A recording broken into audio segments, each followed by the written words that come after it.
Hello everyone, so in this video we are gonna see how to calculate using Excel the average fixed cost, average variable cost, average total cost, and also we are gonna see how to represent graphically these variables. So assume that you have data of the variability of output per increases on the number of labor, okay, in one-to-one units.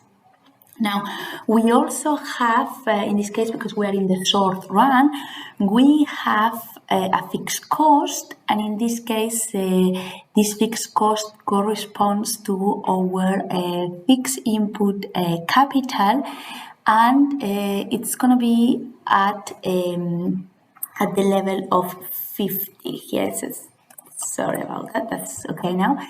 So the fixed cost is 50, and see that this fixed cost is always going to be 50 independently of the quantity that we produce. If we produce 0 units, the fixed cost will be 50, but if we produced 62 units, then the fixed cost will still be 50. And then finally, we'll have a variable cost, which is been already calculated, which will correspond to, which will increase with output, okay, and with the level of labor that we employ. Okay, so this variable cost, it's the cost of our variable input, which in this case is labor. Right, how much is going to be our average fixed cost? The average fixed cost is going to be the fixed cost per unit of output produced. So it's going to be equal to the fixed cost over the level of output. See that in the first case, because we are dividing over 0, okay, the average fixed cost, the fixed cost per level of output produced, it's we don't report, okay, it's null. So in this case, it will be the fixed cost, which is 50 over the output, which is 6, and so on. How much is going to be the average variable cost? Again, in the first cell, where our variable cost is 0 over output produced 0, so nothing. So then we go, it's going to be equal to, so the average variable cost is going to give us the variable cost per unit of output produced. So it's going to be equal to our variable cost over the quantity of output produced. Then we'll look at the sales. Our total cost, well, the total cost is equal to the fixed cost plus the variable cost, which is not calculated here, but we can calculate because we have data for both fixed cost and the variable cost. And the average total cost is going to be the total cost per the level of output produced. So see first that, look, in the total cost, it's going to be always the variable cost plus the quantity unit, the constant unit of 50. It's gonna, so we can always intuitively, we can always see how graphically variable cost and total cost will have exactly the same shape, but with a difference of 50 units, because total cost has these 50 fixed units added to it. Now the average total cost is going to be the total cost per unit produced. So we do equal to the total cost over the level of output produced. Remember that now you can't vary the decimals. So for example, if you want to leave them at decimal, we could leave it like this. So it looks a bit more tidy. You don't have to do this. Okay, so that's okay. Right now, how do we represent all these variables? Okay, so the way I'm gonna do it is I'm gonna insert first a blank graph, and then with right-hand click, I am going to select the data and I will go adding the variables.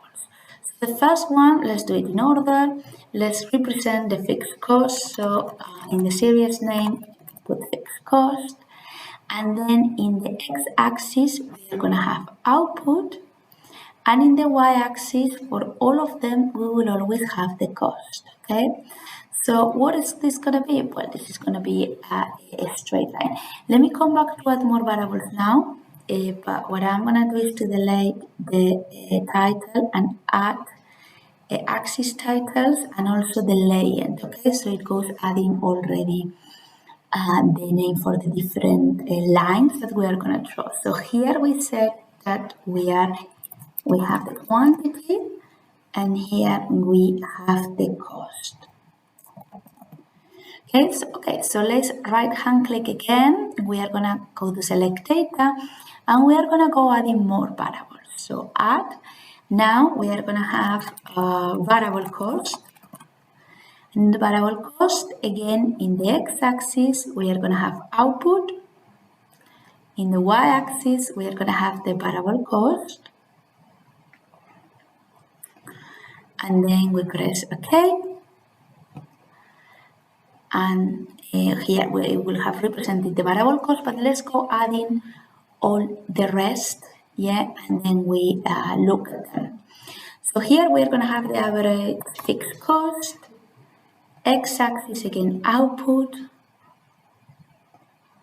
y-axis we're going to have the average fixed cost. We say OK. Then if all the time we get the same process, okay, so this is quite mechanic in a sense. So remember that for all of them, we are going to have output in the x-axis and in the y-axis, we are going to have the average, the cost, okay, either if it is average variable cost in this case or others. Now, we continue adding. Now we are going to have the total cost. In the x-axis, again, we are going to have output. Then we are going to have the total cost.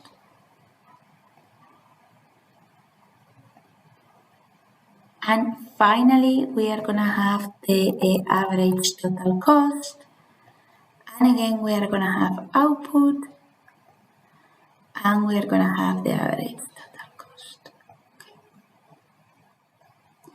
Right. So see that as I told you, for example, between the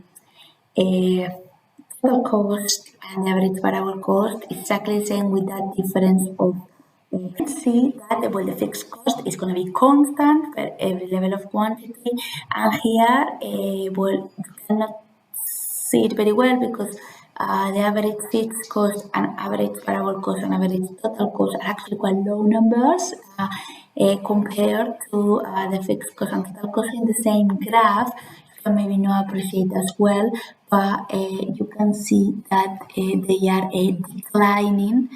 Okay, the average fixed cost is declining per level of output, and then we will have the average variable cost that declines, and then once we have the maximum level of output, right, hits the minimum, that's when reaching to the maximum level of output at the value 6, 7, then it starts increasing again.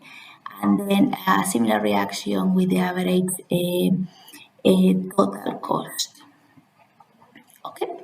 So this is how we represent the cost and the quantity in a graph.